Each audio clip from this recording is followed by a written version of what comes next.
ሰላም ናችሁ? ሁሉ ሰላም ነው? ሁሉ ደህና ነው? ወለ እግዚአብሔር ይሁን። ሁሉ ደህና ነው ስትሉ ምን ማለታችሁ እንደሆነ በጣም አንደርስታንድ አደርጋለሁ፣ በጣም ይገባኛል። ሁሉ ደህና ነው ማለታችሁ ችግር የለም እያላችሁ አይደለም። ሁሉ ደህና ነው ስትሉ ችግርን እየካዳችሁ አይደለም። ሁሉ ደህና ነው ስትሉ ራሳችሁን እየሸወዳችሁ አይደለም።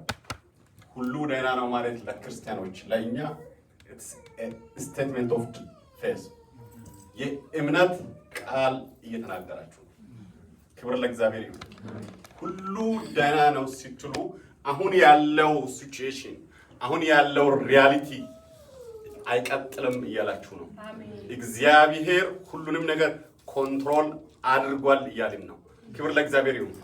አሜን ነው። ሁሉን ደህና ያደረገው እግዚአብሔር ስሙ ይባረክ። ሃሌሉያ። ዛሬ ከኔ ጋራ የእግዚአብሔርን ቃል አብረን እናያለን።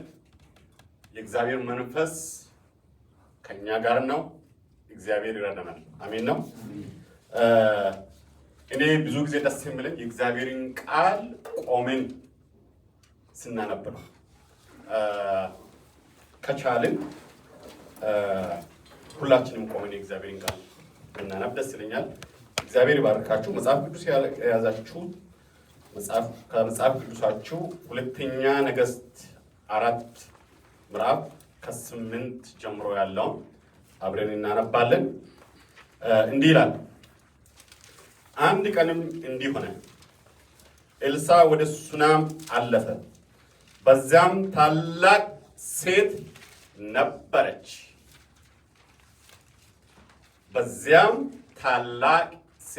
ነበረች። ሁለተኛ ነገሥት ምዕራፍ 4 ከ8 ጀምሮ። እንጀራ ይበላ ዘንድ የግድ አለችው። በዛም ባለፈ ቁጥር እንጀራ ሊበላ ወደዛ ይገባ ነበር።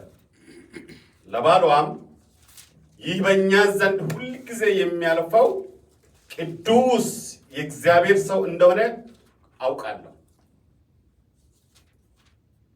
ትንሽ ቤት በሰገነቱ ላይ እንስራ፣ በዚያም አልጋ፣ ጠረጴዛ፣ ወንበር እና መቅረዝ እናኑርለት፣ ወደ እኛም ሲመጣ ወደዛ ይገባል አለችው። አንድ ቀንም ወደዚያ በመጣ ጊዜ ወደ ቤቱ ገብቶ በዛ አረፈ። ሎሌውንም ጊያዝን ይቺን ሱናማይት ጥራ አለው። በጠራትም ጊዜ በፊቱ ቆመች። እርሱም እነሆ ይህን ሁሉ ሐሳብ አሰብሽልኝ፣ አሁንስ ምን ላድርግልሽ? ለንጉሡ ወይስ ለሰራዊት አለቃ ልንገርልሽ ነኝ በላት አለው። እርሷም እኔ በወገኔ መካከል ተቀምጫለሁ ብላ መለሰች። እርሱም እንግዲህ ምን እናድርግላት አለ። ጊያዝም ልጅ የላትም፣ ባሏም ሸምግሏል ብሎ መለሰ። እርሱም ጥራት አለ። በጠራትም ጊዜ በደጃፍ ቆመች። እርሱም በሚመጣው ዓመት በዚህ ወራት ወንድ ልጅ ትታቀፊያለሽ አለ።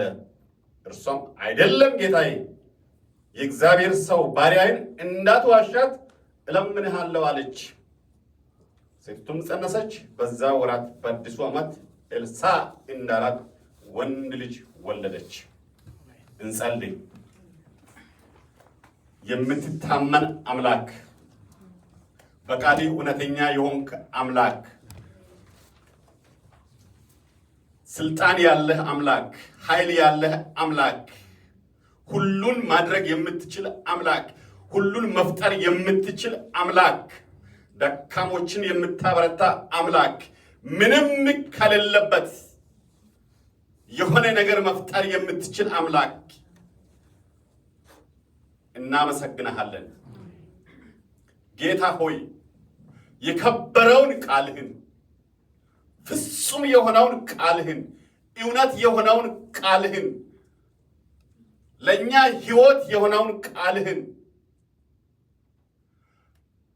ለኑሮአችን መመሪያ የሆነውን ሕግ የሆነውን ቃልህን ለእግራችን መብራት የሆነውን ቃልህን በዚህ ሰዓት ጌታ ሆይ መንፈስ ቅዱስ በመካከላችን ሆኖ እንዲያስተምረን እንዲፈታን ለኛ የሚሆነውን ለሕይወታችን የሚሆነውን መልእክት እንዲሰጠን እግዚአብሔር ሆይ እኔ እለምናለሁ። ሥጋና ደም በዚህ ሰዓት ጌታ ሆይ በዚህ ቦታ ለመንፈስ ቅዱስ መድረኩን ይልቀቅ። የእግዚአብሔር መንፈስ ያለመከልከል በመካከላችን ይመላለስ። ይህ ቦታ ሰላም የሰፈነበት ጌታ ሆይ ነፃነት ያለበት ስለሆነ እናመሰግናለን። ከእኛ ጋር አሁን በጌታ በኢየሱስ ስም አሜን። እግዚአብሔር ባርካችሁ። እንቀበላለን። ዛሬ በሱናማይቷ ሴት ሕይወት ላይ መሰረት በማድረግ ታላቅነት ግሬትነስ በሚል ርዕስ የእግዚአብሔርን ቃል እንከፋፈላለን። ክብር ለእግዚአብሔር ይሁን። ታላቅነት ተአምር የሆነ ነገር የመስራት ጉዳይ አይደለም። ታላቅነት ጀብዱ የመፈጸም ጉዳይ አይደለም። ታላቅነት ለጻድቃን እግዚአብሔር ላከበራቸው ሰዎች፣ ለቤተ ክርስቲያን፣ ለምእመናን፣ ለእግዚአብሔር ታማኝ መሆን ነው። ታላቅነት ቅዱሳንን እግዚአብሔርን በቅንነት የማገልገል ጉዳይ ነው። ምን ማለት ነው? ሴልፍ ሴንተርድ ሳንሆን ጥቅምን ታሳቢ ሳናደርግ በፍጹም ፍቅር፣ በፍጹም መታዘዝ፣ በፍጹም ትህትና እግዚአብሔርን የማገልገል ጉዳይ ነው እንጂ ተአምር የመፍጠር ጉዳይ አይደለም።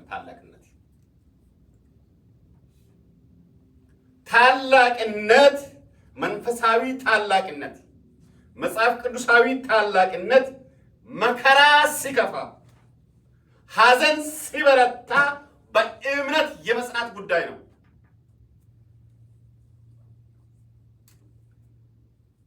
ታላቅነት ራስን ማዕከል ካደረገ ሕይወት፣ ራስን ማዕከል ካደረገ ሕይወት ወጥቶ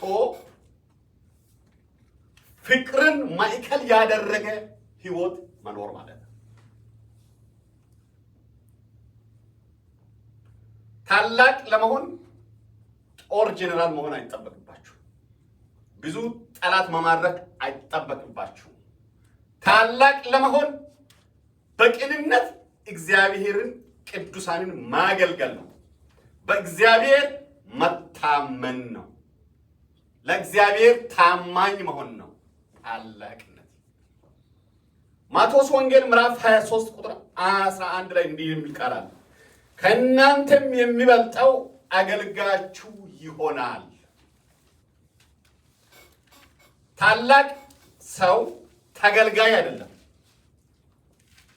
ታላቅ ሰው አገልጋይ ነው። ታላቅነት የመጠቀም ጉዳይ ሳይሆን የመጥቀም ጉዳይ ነው። ታላቅነት የመቀበል ጉዳይ አይደለም፣ የመስጣት ጉዳይ ነው። በከበሬታ ስፍራ የመሆን ጉዳይ ሳይሆን በዝቅታ ስፍራ ሆኖ የማስተናገድ የማገልገል ጉዳይ ነው። ክብር ለእግዚአብሔር ይሁን። የሱናማይቷ ሴት ታላቅ ነች ይላል መጽሐፍ። አሁን ታላቅ ነች። ታላቅነቷ ግን እብሪተኛ ስለሆነች አይደለም፣ ኃይለኛ ስለሆነች አይደለም። ታላቅነቷ ታላቅ ሴት የተባለችው የሴትነት ባህሪዋን ጥላ የወንዶችን ባህሪ ስለፈረጀች አይደለም።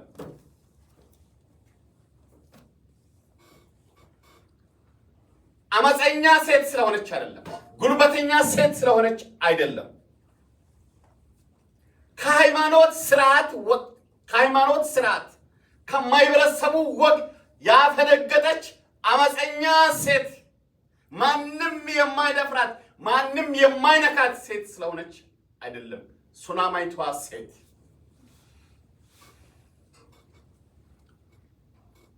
ባህሪዋን የሴትነት የምስትነት ባህሪዋን ስለጣለች አይደለም ታላቅ የተባለችው። ታላቅነት የወንዶች ባህሪ ብቻ አይደለም። ታላቅነት የሴቶች ባህሪ ነው። የሴቶችም ኳሊቲ ነው። የህፃናት ኳሊቲ ነው። የወጣቶች ኳሊቲ ነው። የእረኞች ኳሊቲ ነው። ታላቅነት የመሪዎች ኳሊቲ ብቻ አይደለም። እረኛ ሆነ ታላቅ መሆን ትችላለህ። እረኛ ኢነሰንስ ፓስተር ያልፈለም የበግ እረኛ፣ የከብት እረኛ፣ አርሶ አደር ሆነ ታላቅ መሆን ትችላለህ። ነጋዴ ሆነ ታላቅ መሆን ትችላለህ። ምንም ሳትማር ዩኒቨርሲቲ ሳትገባ ሃይስኩል ሳትጨርስ ታላቅ መሆን ትችላለህ። ክብር ለእግዚአብሔር ይሁን።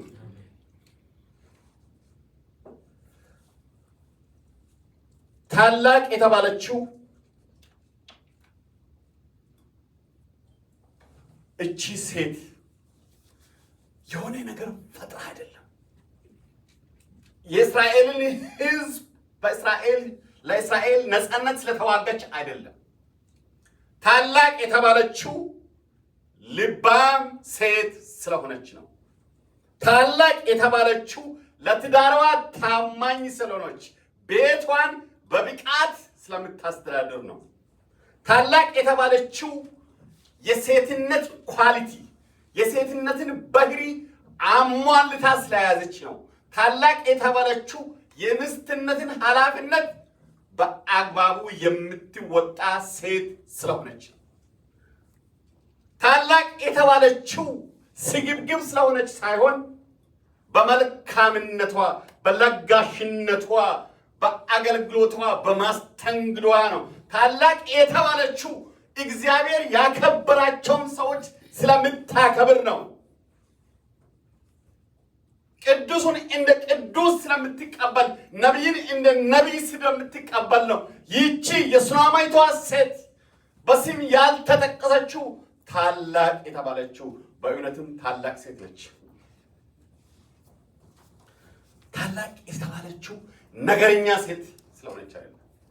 ባሏን ጸጥ ረጭ ቁጭ ብድግ አድርጋ ስለምትገዛ አይደለም ታላቅ የተባለችው።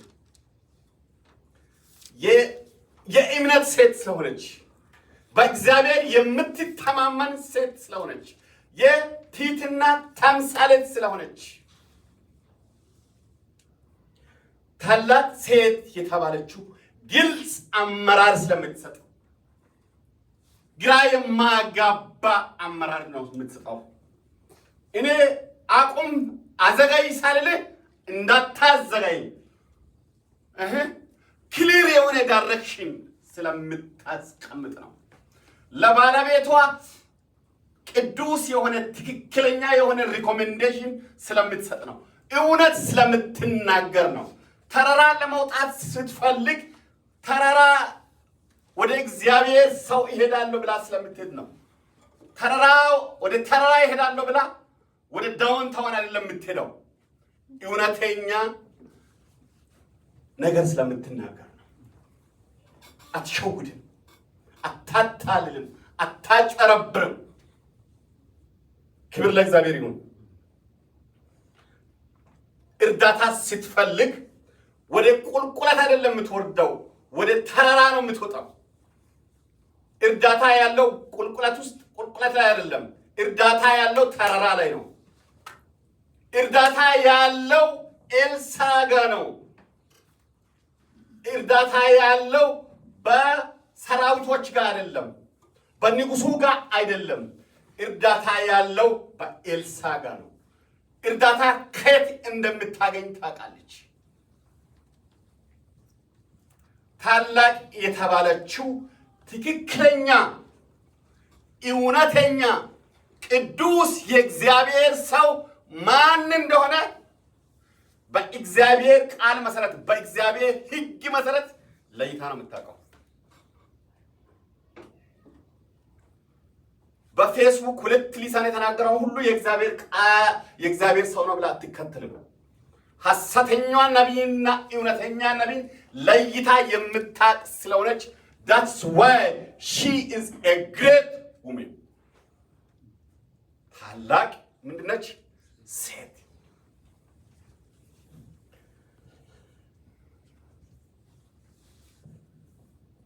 መጽሐፍ ቅዱሳችን ይህችን የሱናማይቷን ሴት ታላቅ ነች ይላል እንጂ ታዋቂ ነች አይልም። ታዋቂ ሁሉ ታላቅ አይደለም። ታላቅ ታዋቂ ሊሆን ይችላል። በስድብ ታዋቂ መሆን ይቻላል። ታላቅ ግን መሆን አይቻልም። በዘፈን ታዋቂ መሆን ይቻላል። ታላቅ ግን መሆን አይቻልም። በውሸት ታዋቂ መሆን ይቻላል። ታላቅ ግን መሆን አይቻልም። በሀብት ታዋቂ መሆን ይቻላል። ታላቅ መሆን ግን አይቻልም።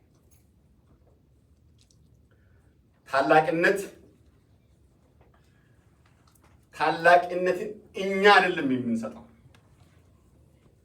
እኛ የሆነ ሰው ታላቅ ማድረግ አንችልም። ታዋቂ ልናደርገው እንችላለን። ሼር በማድረግ ኢሜጁን ቢውልድ በማድረግ በመከተል ታዋቂ ልናደርገው እንችላለን። ታላቅ ግን ማድረግ አንችልም።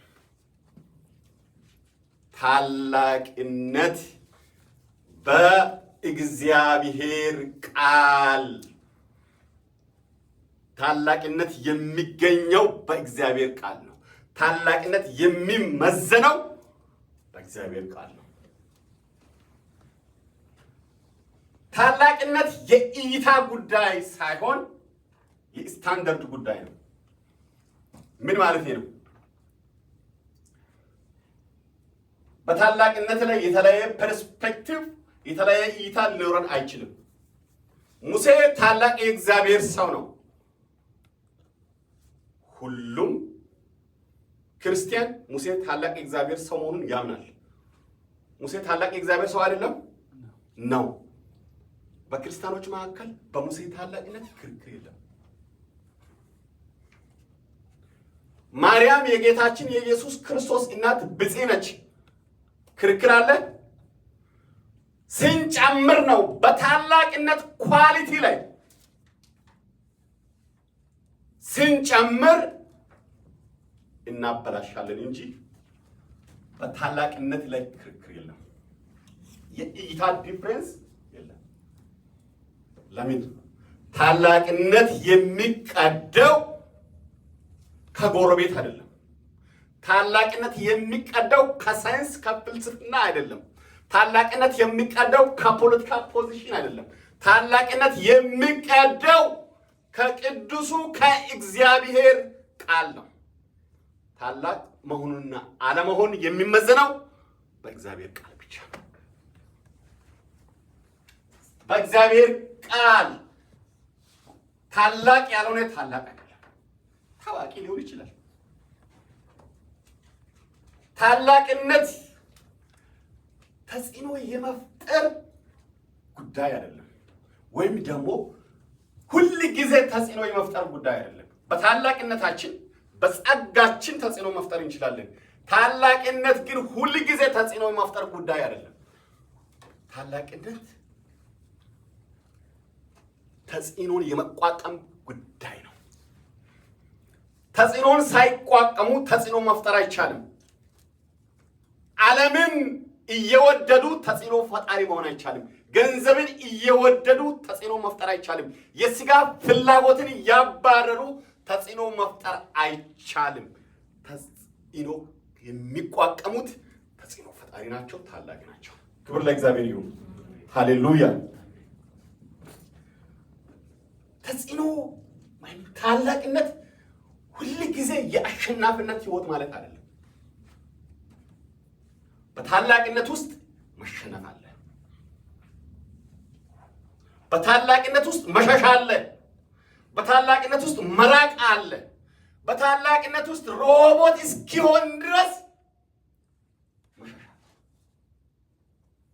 በታላቅነት ውስጥ መሰደድ አለ። በታላቅነት ውስጥ መገፋት አለ። በታላቅነት ውስጥ መበደል አለ። የሚያሳድዱን፣ የሚገፉን፣ የሚሳደቡን ታላላቆች አይደሉም።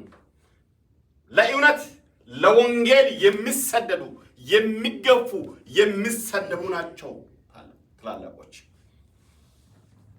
የአሸናፊነት ጉዳይ አይደለም። ክብር ለእግዚአብሔር ይሁን። ታላቅነት የብዛት ጉዳይ አይደለም። የኳንቲቲ ጉዳይ አይደለም። የኳሊቲ ጉዳይ ነው። የጥራት ጉዳይ ነው።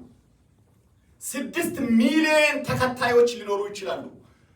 ሐሰተኝነትን በቁጥር ብዛት ትክክለኛ ልናደርግ አንችልም።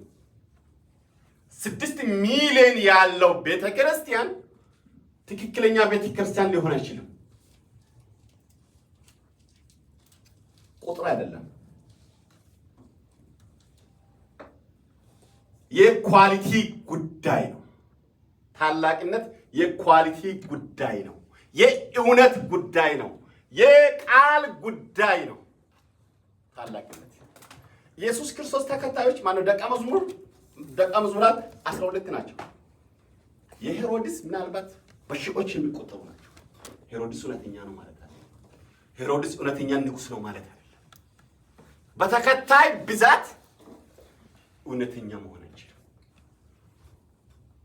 ታላቅ መሆን አንችልም።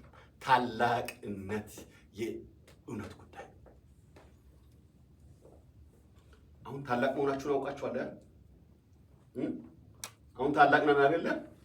yes ክብር ለእግዚአብሔር ይሁን። ታላቅነት ለእውነት የመኖር ጉዳይ ነው። ምናልባት ታላቅነት የሌለበት ታዋቂነት ለውሸት ታማኝ መሆን ጉዳይ ነው።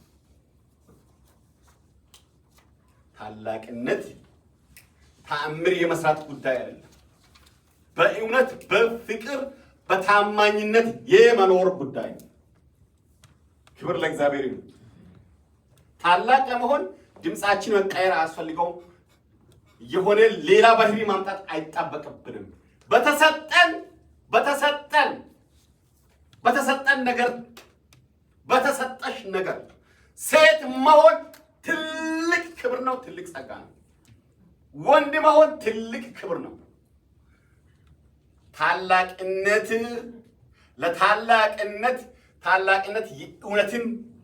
እውነትን በማጥፋት ለውሸት ከለላ በመስጣት ሊመጣ አይችልም። ታላቅነት በእግዚአብሔር ቃል ነው። በተሰጠን ነገር ነው። በተሰጠን ነገር በሌለን ነገር ታላቅ ለመሆን አንሞክር። ባለን ነገር ታላቅ መሆን ይቻላል። ታላቅነት የውድድር ጉዳይ አይደለም። ታላቅ ለመሆን መወዳደር አንሴይንግ የራሳችሁን ፖቴንሻል ተጠቅማችሁ የሆነ ቦታ አትደርሱ አይደለም። አጓጉል ኮምፒቲሽን ውስጥ የመግባት አይደለም። አጓጉል ውድድር ውስጥ የመግባት ጉዳይ አይደለም። ታላቅነት ምንድነው? ባለን ችሎታ በተሰጠን ጸጋ በቅንነት እግዚአብሔርንና ቅዱሳንን የማገልገል ጉዳይ ነው። ከምን የጸዳ ሰልፍ ሴንተር ያልሆነ ራስን ማዕከል ያላደረገ ታላቅነት። 9 ለባሏም ይህ በእኛ ዘንድ ሁል ጊዜ የሚያለፋው ቅዱስ የእግዚአብሔር ሰው እንደሆነ አውቃለሁ። በጣም የሚገርም ቃል ነው። ይሁነው ኤልሳ የእግዚአብሔር ሰው መሆኑን፣ ቅዱስ መሆኑን፣ የተቀባ መሆኑን፣ የእግዚአብሔር ባሪያ መሆኑን፣ የከበረ ሰው መሆኑን ሱናማይቷ ሴት ያወቀችው በወሬ አይደለም፣ በፌስቡክ አይደለም፣ በዩቱብ አይደለም፣ በሐሜት አይደለም። የኤልሳ ተከታዮች ባሰራጩት መረጃ አይደለም። ኤልሳ ወደ ቤቷ ተመላልሶ ሲመጣ አነጋገሩን፣ አካሄዱን፣ ታሪኩን፣ የምናገረውን ንግግር ከሕግ አንጻር ከሙሴ ሕግ አንጻር ከነቢያት ኳሊቲና ስታንዳርድ አንጻር አይታ መዝና ፈትሻ ፋይናሊ ምን አለች? ይሄ ሰው ቅዱስ የእግዚአብሔር ሰው መሆኑን አውቃለሁ። አያጭበረብርም፣ ውሸት አይናገርም። ከአፉ የሚወጣው የፍቅር ቃል ነው።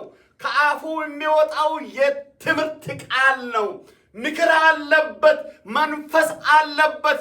አሽሙር የለበትም፣ አሻጥር የለበትም። ሕግን ነው የምናገረው። በእሱ ላይ እግዚአብሔር የሰራውን ነገር ነው የምናገረው። ይሄ ሰው ምንድን ነው? ጻድቅ የእግዚአብሔር ሰው። ወገኖች፣ ጻድቅ የእግዚአብሔር ሰው ያሳውቃል። ጻድቅ የእግዚአብሔር ሰው ልትደበቅ አትችልም። ጻድቅ የእግዚአብሔር አገልጋይ ሊሸፈን አይችልም በውሸት ብዛት። የእግዚአብሔር ሰው ጻድቅ ይታወቃል። ውሸት የእግዚአብሔርን ሰው አይደብቀው። እውነተኛ ሰው አይደበቅም፣ አይሸፈንም። ለጊዜ ካልሆነ በስተቀር ይታወቃል። ብርሃን ነው። የምናገረው ነገር እውነት ነው። የምናገረው ነገር ጠቃሚ ነው። ሌላ ባህሪ የለውም። አውቀዋል። ክብር ለእግዚአብሔር ይሁን። ሃሌሉያ። ይታወቃል። ንግግሩ መንፈሳዊ ነው። ተንኮል የለበትም። ውሸት አይናገርም። እኔነት፣ ጉራ አይታይበትም። አገልግሎቱ የቅንነት ነው። ስራውና ምግባሩ ተመሳሳይ ነው። እርስ በርስ የሚጣረስ የሚጋጭ ባህሪ የለውም። የሚናገረው የሚሰራው ነገር አንድ ነው። የጽድቅ ነው። የእግዚአብሔር ሰው ይታወቃል። ታላቅ ሴት የእግዚአብሔርን ሰው ቅዱስ የእግዚአብሔርን ጻድቅ የእግዚአብሔርን ሰው የማወቅ ብቃት አላት። ሐሰተኛው የእግዚአብሔር ሰው ነው ብላ አትከተል። ክብር ለእግዚአብሔር ይሁን። ሱናማይቷ በጣም የተባረከች ሴት ነች። ሰው ምን እንዳደረገች ታውቃላችሁ? ይሄ የእግዚአብሔር ሰው ኤልሳ ወደ ቤቷ ብዙ ጊዜ ተመላልሶ ምግብ ከበላ በኋላ ቤቷ ካረፈ በኋላ ከጠጣ በኋላ የዚህን ሰውዬ ባህሪ በደንብ ካጠነች በኋላ ለዚህ ሰው የምትሰጠውን አገልግሎት፣ ለዚህ ሰው የምታበረክተውን መስተንግዶ፣ ለዚህ ሰው የምታደርግለትን ልጋሳ ደረጃውን ለማሻሻል ወሰነች። አይገባውም። እስካሁን ያደረኩለት ነገር በቂ አይደለም። ከጽድቁ ጋር የሚመጥን አይደለም። ይሄ ለዚህ ሰው ብዙ ጊዜ በልቷል እኮ ቤቷ ውስጥ ብዙ ቀን አርፏል። ይሄ ነገር ዲዘርቭ አያደርግ።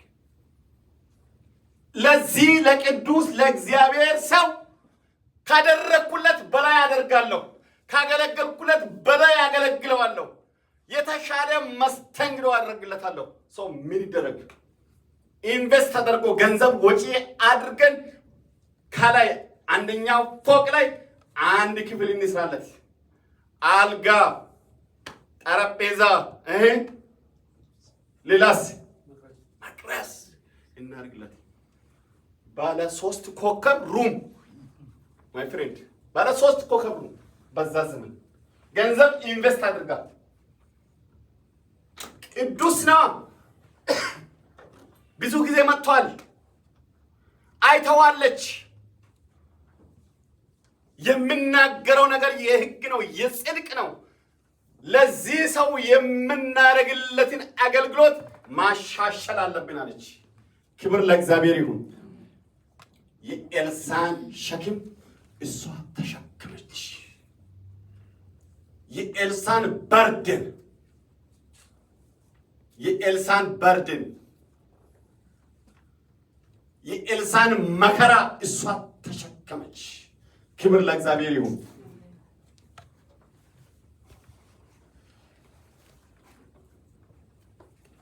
ይህን የምታደርገው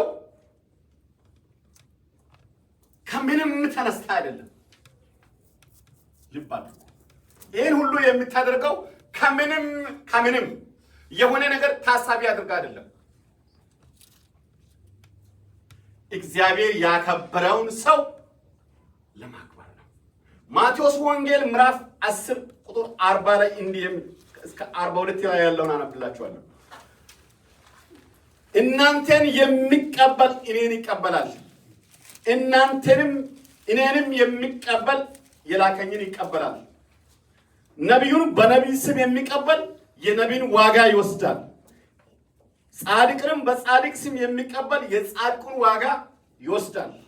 ማንም ከነዚህ ከተናናሾቹ ለአንዱ ቀዝቃዛ ውሃ ብቻ በደቀ መዝሙር ስም የሚያጠጣ እውነት እላችኋለሁ ዋጋው አይጠፋበትም። ነቢይን እንደ ነቢይ ነው የተቀበለችው። ጻድቁን እንደ ጻድቅ ነው የተቀበለችው። እሷ እዚህ ውስጥ የለችም። እሷ እዚህ አገልግሎት ውስጥ እዚህ ላይ እሷ ሴንተር አይደለችም። ጉዳዩ ነቢይን እንደ ነቢይ መቀበል ነው። ሃሌሉያ። የሱናማይቷ ሴት ለኤልሳ ለእግዚአብሔር ሰው ያደረገችው አቀባበል መልካምነቷ የራሷን ጥቅሟን ታሳቢ ያደረገ አይደለም። ስሌት ውስጥ ያስገባ አይደለም። አድቫንቴጅ ዲስአድቫንቴጅ፣ ወጪ ቀሪ፣ ትርፍ ክሳራ ካልኩሌት አድርጋ አስልታ አይደለም። ወይ ደግሞ የማይበራዊ እውቅና በጎረቤቶቿ የእግዚአብሔርን ሰው እያስተናገደች እያበለች እኮ ነው እቺ እንድትባል ሶሻል ሪኮግኒሽን ለማግኘት አይደለም። በሌሎች ላይ ተጽዕኖ ለመፍጠር አስባ አይደለም። አቴንሽን ለመሳብ የከተማውን አቴንሽን ለመሳብ ፈልጋ አይደለም። ይሄ በውስጧ የለም። በውስጧ ያለው ምንድነው? ኤልሳ ጻድቅ የእግዚአብሔር ሰው መሆኑን ስለተረዳች ስላወቀች በፍጹም ፍቅር በፍጹም ትህትና ለማገልገል ፈልጋ ነው። በቅንነት አቤት እንደዚህ አይነት አገልግሎት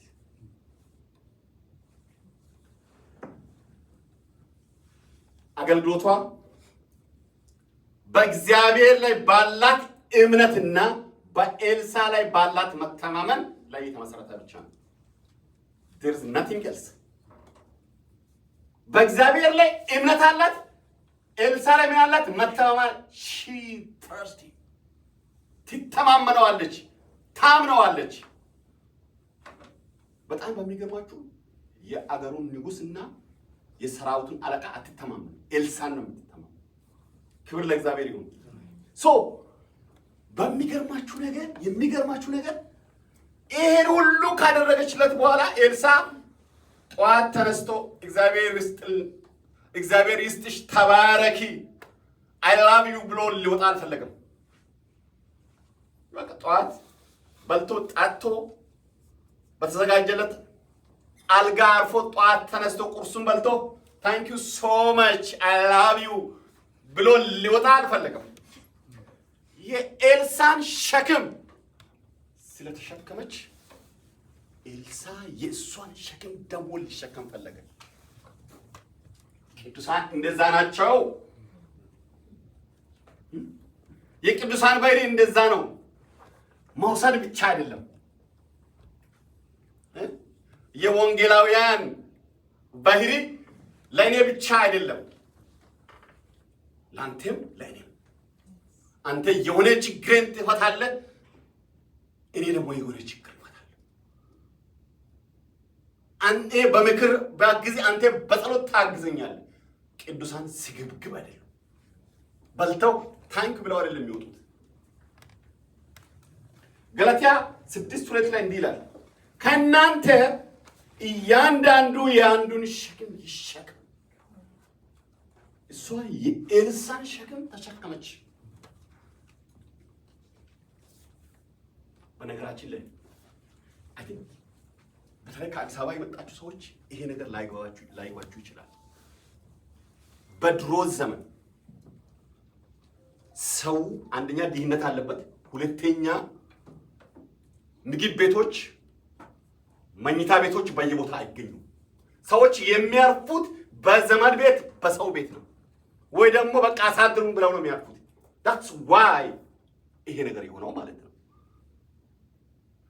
ተረዳችሁኝ? ያ አዲስ አበባ ተወልዶ ያደገ ሰው ምናልባት ይሄ የገጠር ህይወትና ወይ እስራኤል ሀገር የነበረ ችግር ላይገባው ይችላል። አይ ሪሜምበር የሆነ ጊዜ ፊልድ ስንሄድ አንድ ጓደኛዬ አሁን ትልቅ አገልጋይ ነው። ጤፍ አያን ጤፍ የሰብሉን ማለት ነው። ይሄ ምንድነው አለኝ። በቆሎ ነው አልኩት። ይሄ እንደ በቆሎ ነው ማለት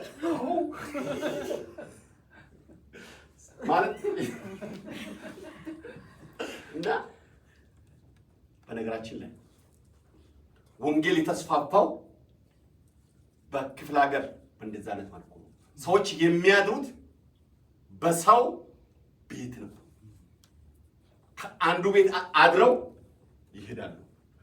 እንደዛ ነው ወንጌል ተስፋፋው እንጂ በከተማ ሆቴል ታይዞላቸው አይደለም። ችግሩ ብዙ እና ምን አለመስ የሴትዮን ሸክም ሼር ለማድረግ ፈለገ። እሱ ሊሸከም በተራው ማለት ነው። ከዛ አስጠራት። በጠራትም ጊዜ በፊቱ ቆመች። እርሱም እነሆ ይህን ሁሉ አሰብሽልኝ፣ አሁንስ ምን ላድርግልሽ? ለንጉሥ ወይ ለሰራዊት አለቃ ልንገርልሽ በላት አለ። የሚናገረው ከሴትዮዋ ጋር ማን ነው? ጌሃዝ ነው። ሴትዮዋ ነቢይ ጋር መቅረብ አትችልም። ኦኬ፣ እንደዛ አይደል። እሷ ውጪ ቆማ ነው፣ ሩም ውስጥ መግባት አይቻልም። አትቀርበው። ግን የቀረበችበት ቦታ አለ እና እዚህ ላይ እርሷም እኔ በወገኔ መሃል ተቀምጫለሁ ብላ መለሰች። በጣም የሚገርሙ ማለት ነው። ኤልሳ የሴትዮዋን ችግር ለመፍታት የፈለገው ወይ የተረዳው በራሱ መንገድ ነው። አልጸለየም፣ እግዚአብሔርን አልጠየቀም። የሷ ዋና ችግሯ ምን እንደሆነ አልጠየቃትም። በራሱ መንገድ በተረዳው ሲያይ ሴትዮዋ ሁሉ ነገር አላት። ሀብታም ነች፣ ባለጸጋ ነች። በምግብ የራሷን ችላ ስንዴ ለገበያ የምታቀርብ ነው ይመስለኝ። ሀብት አላት። ባይሆን ኢንቨስት አድርጋ እሱን እንደዛ ታስተናግድም። ድሃ እንደዛ ያደርጋል እንዴ? የሌለው ለራሱ ከሁኔታዋ ካለችበት ኑሮ ስንረዳ ሀብታም ነች። የምግብ ችግር የለባትም። በቂ ስንዴ የምታመርት ነው የሚመስለኝ። ሌላስ የስራ ጫና የለባትም። አገልጋዮቹ አላት። ምን የመሰሉ ጎረምሶች። የትራንስፖርት ችግር የለባትም። ብዙ አህዮች አላት። አንዱን መርጣ የፈለገችበትን ቦታ ደርሳ ትመጣለች። የትራንስፖርት ወጪ የለባትም። ሰው አስበና ኤልሳ በራሱ መንገድ ተረዳ ችግሯን። እቺ ሴትዮ የሚያስፈልጋት ቤት ችግር የለባትም። ምርጥ ቤት ነው ያላት። የሰራተኛ ችግር የለባትም። የምግብ ችግር ያብ ችግር የለባትም። በእርግጥ በነገራችን ላይ ኤልሳ የብልጽግና ሰባኪ አይደለም። የብልጽግና ወንጌል ሰባኪ አይደለም። የክርስቶስ ወንጌል ሰባኪ ነው። የሕግ ሰባኪ ነው እንጂ የፕሮስፐሪቲ ጎስፔል ሰባኪ አይደለም። ሶ አስቦ በራሱ መንገድ ተረዳና ነምበር 1 ሀብት አላት። ነምበር 2 ባለቤቷ አቅም የለውም፣ በዕድሜ ገፍቷል። እቺ ሴት የሚያስፈልጋት የሴኩሪቲ ሽፋን ነው፣ የደህንነት ዋስትና ነው የሚያስፈልጋት። ንብረት አላት፣ ባለቤቷ በጣም አርጅቷል፣ ሴት ነች። ሶ ሺ ኒድ ፕሮቴክሽን። ለንብረቷና ለራሷ ደህንነት የሴኩሪቲ ዋስትና ያስፈልጋታል ብሎ ይደመድምና ለንጉሱ ወይስ ለሰራዊት አለቃ ልንገርሽ ሲል ኖ አለች። ይሄ የኔ ችግር አይደለም፣ በወገኖቼ መሃል ነው ያለሁት የምኖረው፣ በጎሳዎቼ መሃል ነው ያለሁት። የኔ ጎሳ ለእኔ የሴኩሪቲ ሽፋን ነው። ማንም ጎረምሳ፣ ማንም ዱርዬ ሊያጠቃኝ አይችልም። አንዱ አክስታችን፣ አንዱ ኢታችን፣ አንዱ ልጃችን እያለ ተከብሬ ነው የምኖረው። የኔ ችግር አይደለም። ኤልሳ ግራ ገባው። ምን ማድረግ ይቻላል? በራሱ መንገድ የሰውን ችግር በራሳችን መንገድ ለመፍታት አንሞክር። የሰውን ችግር በራሳችን አንተረጉም። የሰውን ችግር፣ የወንድሞችን ችግር በራሳችን አናላይዝ እናድርግ። ወይ እንጸልይ ወይ ደግሞ እንጠይቃቸው። ኤልሳ በራሱ መንገድ ሲሄድ ነው አለች። ክብር ለእግዚአብሔር ይሁን። ከዛ ኖ ሌላ ችግር አታምጣብኝ፣ እኔ ንጉሥ አልፈልግም፣ የሰራዊት አለቃ እኔ ጋር እንዲመጣ አልፈልግም፣ ሌላ ችግር ውስጥ አታስገባኝ። እኔ በጣም የምትገርመው ታላቅ ሴት ስለሆነች የምትናገረው ነገር ቱ ዘ ፖይንት አጭር ነው። ኦኬ። ከዛ ጊያዝ አገልጋይ ነው አይደለ? ሎሌው መረጃ ይሰበስባል። መረጃ ሰበስባል። ኖ የእግዚአብሔር ሰው እንደዛ አይደለም። ችግሯ ልጅ የላትም። ልጅ የላትም አይደለም ብቻ አይደለም ችግሩ፣ ባለቤቷ ሸምግሏል፣ አቅም የለውም። ሁለት ችግር ነው የሚፈታው እዚህ ጋር። ሶ ከዛ ለኤልሳ ለምንድን ነው እሷ ችግሯን ያልነገረችው? ይሄን ሁሉ ቤቷ እያስተናገደች፣ ይሄን ሁሉ እየረዳችው፣ ይሄን ሁሉ ቤቷ ተመላልሶ ለምንድን ነው ያልነገረችው? ታላቅ ሴት ስለሆነች። ለምን እንዳልነገረችው ልንገራችሁ። አገልግሎቷን ነፃ አገልግሎት ነው። የራሷን ችግር ማይከል ያደረገ አገልግሎት አይደለም። በቅንነት፣ በፍጹም ቅንነት ምንም ነገር ታሳቢ ሳታደርግ ነው የሰጠችው። ኤልሳን ወደ ቤቴ አምጥቼ እሱን በደንብ ትርኢት አድርጌ የሚያስፈልገውን ነገር አሟልቼ ትንቢት ገዛለው። ትንቢት በዶላር ወይም በራንድ የመግዛት እቅድ አልነበራትም። ትንቢት የመግዛት እቅድ አልነበራትም። ስማርት ዌይ እየሄደች አይደለም።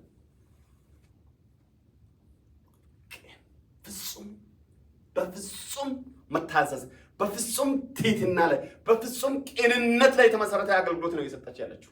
ሁለተኛ ሴትዮዋ ሱናማይቷ ሴት በጣም ትሁት ስለሆነች ይህንን ታላቅ የእግዚአብሔር ሰው ቤቷ ውስጥ አብልታ አጠጥታ ከዛ በኋላ ይሄን ነገር አድርግልኝ ለማለት አልፈለገችም።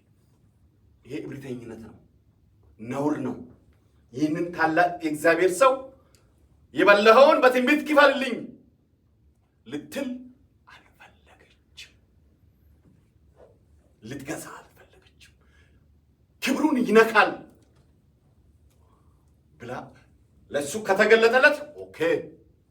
ነገር ግን እኔ ሰርቪስ ፕሮቫይድ አድርጌ አገልግሎት ሰጥቼው መስተንግዶ ሰጥቼ ምግብ ሰጥቼው ወተት ሰጥቼው ይሄ ችግርን አልነግረው ነው። ትህትና ነው።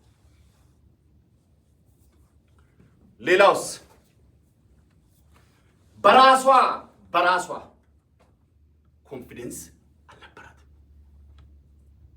ይሄ ታምር ምንም እንኳን ኤልሳ የእግዚአብሔር ሰው ቢሆንም ምንም እንኳን በእግዚአብሔር ላይ እምነት ቢኖራትም ምንም እንኳን በኤልሳ ቅድስና ጥያቄ ባይኖራትም በኤልሳ ላይ እግዚአብሔር ተአምር እየሰራ እንደሆነ ሙሉ መረጃ ቢኖራትም እሷ ያለችበትን ሁኔታ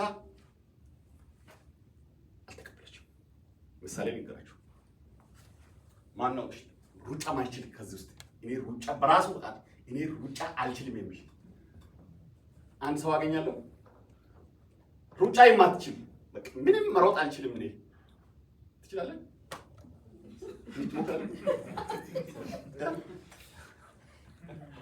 ትችላለህ? ትሞክራለህ? ሁለታችንም እንችላለን። አብርሽ አሸናፊ ሩጫ ትችላለህ? በደምብ ትሞክራለህ? እስቲ የማይችል ማን ነው? ሩጫ የማይችል ሰው የለም እዚህ። አንድ ሰው ብለህ ያዘው። እሺ ሞገስ ነው። ሞገስ ሩጫ አይችልም ይባላል። ወንድም ሞገስ ሩጫ አይችልም። ሁለት ትንቢት እነግርሃለሁ። ትመጣለህ፣ እናንተም ትመጣላችሁ። የመጀመሪያው ለሚመጣው ዓመት በሰዓት $80 ታገኛለህ።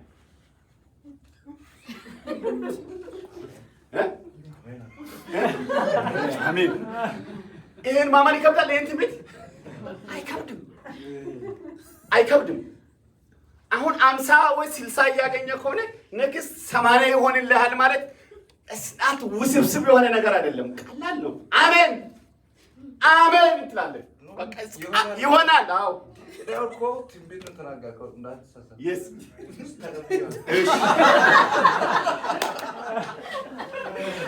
ሌላ ትንቢት እነግርሃለሁ። በ2006 በሚላን ኢታሊ የዊንተር ኦሎምፒክ ይካሄዳል። በ2026 ሚላን ኢታሊ ውስጥ የኦሎምፒክ ውድድር አለ። በዚህ ኦሎምፒክ ውድድር በሙሉ ማራቶን የወርቅ ሜዳሊያ ተሸላሚ ትሆናለህ።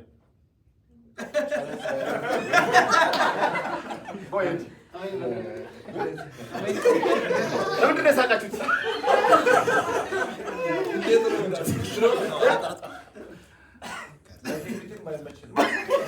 ታንክ ዩ ሶ ማች። እንዴት ይሆናል ጋይስ? ትንቢት የሚያስፈልገው ለእንደዚህ አይነት ነገር ነው። ዌጅ የሰዓት ገቢ $80 ለማሳደግ ትንቢት አያስፈልግም። ትንቢት የሚያስፈልገው መጽሐፍ ቅዱስ ያሉትን ትንቢቶች ሁሉ ሂዱ። በአእምሮ ለማሰብ ለመገመት የሚያስቸግሩ ነገሮች ናቸው በትንቢት የመጡት። ያለ ወንድ ልጅ ትወልጃለሽ። ዳትስ ትንቢት ማለት ለሚመጣው ዓመት ቪዛ ታገኛለህ። ይገመታል። from the very beginning ትንቢት አያስፈልገውም። ስማርት መሆን ብቻ ነው፣ ዶክመንት ማሟላት ነው። ትንቢት የሚያስፈልገው ሩጫ አንድ ቀን ያልሞከረውን ሰውዬ ከውሻ ሮጦ ማምለጥ የማይችለውን ሰው ኦሎምፒክ 2006 ሙሉ ኦሎምፒክ ማራቶን ታሸንፋለህ ማለት ነው። ይሄንን የማመን ጉዳይ ነው። ሁላችሁም አይደል የሳቃችሁት? እናንተ እንደሳቃችሁ ሁሉ ዘካርያስ መልአክ ተገልጦለት በመሰዊያው በቀኝ በኩል መልአክ ቆሞ ባለቤት ሚስት ኤልሳቤጥ ወንድ ልጅ ትወልድልሃለች ስሙንም ዮሐንስ ትለዋለች። እንዴት ይሆናል? ይሄ እንዴት አውቃለሁ ይሄን ነገር? ለምን ባለቤቴ በእድሜ ሆናለች፣ አርጅታለች። እኔም እድሜ ሄዷል። እንዴት ሊሆን ይችላል?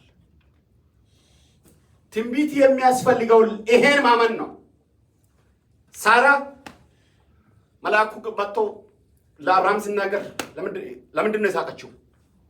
ሶስቱም ዘሴም ሂስትሪ ነው ያላቸው። ዘሴም ሱናማይቷም፣ ዘካርያስም፣ ሳራም ዘሴም ኮንሰርንና ዘሴም ሀሳብ ነው ያላቸው። ልብ አድርጉ። ሶስቱም ጻድቅ የእግዚአብሔር ሰዎች ናቸው። በእግዚአብሔር ላይ የእምነት ችግር የለባቸውም። መልእክት ባመጡ ሰዎች ላይ መተማመን አለ፣ ትረስት ያደርጋሉ። ታዲያ ችግሩ ምንድን ነው?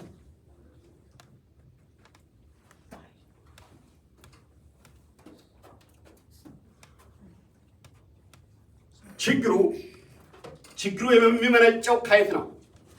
ቅድም እናንተ የሳቃችሁት ነው። ወንድማችን ሞጎስ በ2006 በሚላን ኢጣሊ በሚደረገው ኦሎምፒክ ውድድር ሙሉ ማራቶን ወርቅ ሪከርድ በመስራት ያሸንፋል የሚለው unbelievable. It is unbelievable.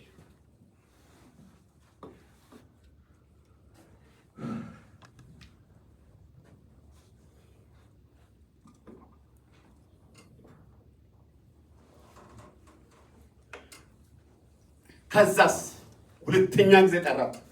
በሚመጣው ዓመት በዚህ ወራት ወንድ ልጅ ትታቀፊያለሽ። እርሷም አይደለም ጌታዬ፣ የእግዚአብሔር ሰው ባሪያዬን እንዳትዋሻት እለምንሃለሁ አለች። የዘካርያስ የሳራ የሱናማይቷ ሴት ኮንሰርን ዘሴም ነው። ለምን የማይታመን ሊሆን የማይችል ነው። ችግሩ ከራሳቸው ጋር ነው። 90 ዓመት 120 ዓመት ናቸው በእድሜ ብላችሁ አስቡ። ባለቤቷን ታውቀዋለች፣ አቅሙን ታውቀዋለች። ኦልሬዲ ጊቭ አፕ አድርጓል። ይሄ እንዴት ሊሆን እናቷሽ አይደለም ኤልሳ ባደረግኩልህ አገልግሎት ባደረግኩልህ መስተንግዶ ተገፋፍተህ በስሜት ያልሆነ ነገር እንዳትናገረኝ። ሴትዮዋ በእግዚአብሔር ታምናለች። በእግዚአብሔር ላይ እምነት አላት። በኤልሳ ላይ እምነት አላት። ኤልሳ ጻድቅ የእግዚአብሔር ሰው መሆኑን ታውቃለች። በራሷ ላይ ግን እምነት አላት።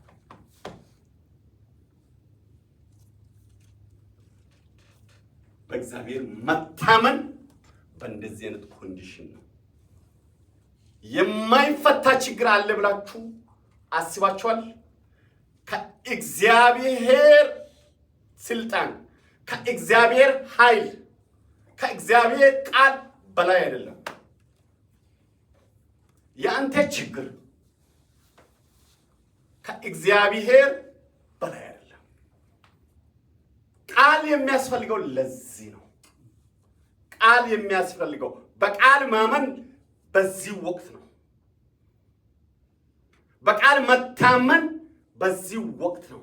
በእግዚአብሔር መታመን በእንደዚህ አይነት ሲቹዌሽን ነው። ክብር ለእግዚአብሔር ይሁን።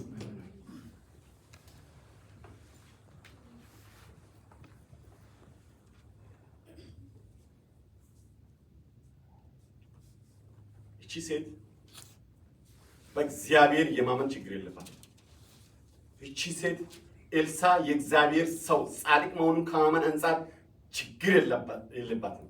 እቺ ሴት ለእግዚአብሔር ሰው በቅን ልብ ሰርቪስ ፕሮቫይድ የማድረግ ችግር የለባትም። ለምንድን ነው ይህ ትንቢት የተፈጸመው? አልተቀበለችም እኮ አልተቀበለችም። ዘካርያስም አልተቀበለም። ሳራም ሲቀልጭ ቅድም እናንተ እንደሰጣችሁ ለምንድን ነው የተፈጸመው? አልተቀበለች፣ አላመነችም። አንድ ነገር ልንገራችሁ። እቺ ሴት ሱናማይቷ ሴት ጻድቅ ነች። እግዚአብሔርን የምትታዘዝ ሴት ነች። የእግዚአብሔርን ሰው ነቢዩን እንደ ነቢይ፣ ጻድቁን እንደ ጻድቅ የምትቀበል የምትታዘዝ ሴት ነች። እግዚአብሔር የእሷን አት ሞሜንት የነበረው አላየም። እግዚአብሔር ያየው ምንሆን ነው? ልቧን ነው። እግዚአብሔር የዘካርያስን ልብ ነው ያየው። ዘካርያስና ኤልዛቤት ምን ነበሩ? ጻድቅ ነበሩ። እግዚአብሔር መታዘዟን ነው ያየው። ቅንነቷን ነው ያየው። ዋንስ የእግዚአብሔር ቃል ከወጣ ከእግዚአብሔር ዘንድ ቃል ከወጣ ከእግዚአብሔር ዘንድ ትንቢት ከወጣ ከእግዚአብሔር ዘንድ ትእዛዝ ከወጣ ወደ ኋላ አይመለስም። በጭራሽ ወደ ኋላ አይመለስም። የአንተ ኮንዲሽን አይወስነው። የአንተ አመለካከት የኔ አመለካከት አይወስነውም። ዝናብ ከሰማይ ሲዘንብ ሲወርድ መሬትን ምን ያደርጋል? ያረሰርሳል አይደለ? at the same time የእግዚአብሔር ቃል ከእግዚአብሔር አፍ ቃል ከወጣ ስራ ይሰራል። የማይሆነውን እንዲሆን ያደርጋል። መሰበር ያለበትን ይሰብራል። መለወጥ ያለበትን ይለውጣል። መቆረጥ ያለበትን ይቆርጣል። እግዚአብሔር በእናንተ ላይ ከእግዚአብሔር ዘንድ ቃል ከወጣ ትእዛዝ ከወጣ የእናንተ ኮንዲሽን አይወስነው። ያ ቃል ስራ ይሰራል። ክብር ለእግዚአብሔር ይሁን። ይህን ክፍል አልጨረስኩም፣ ሰዓታችን እየሄደ ስለሆነ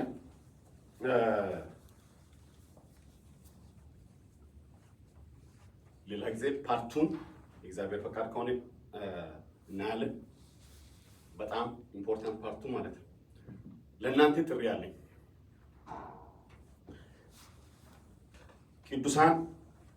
ቅዱሳንንና እግዚአብሔርን በቅንነትና በፍቅር አገልግሉ። ታላቅነታችሁ በዚህ ላይ ነው። አገልግሎታችሁ የትኛውም አገልግሎት ራስን ማዕከል ያደረገ አይሁን።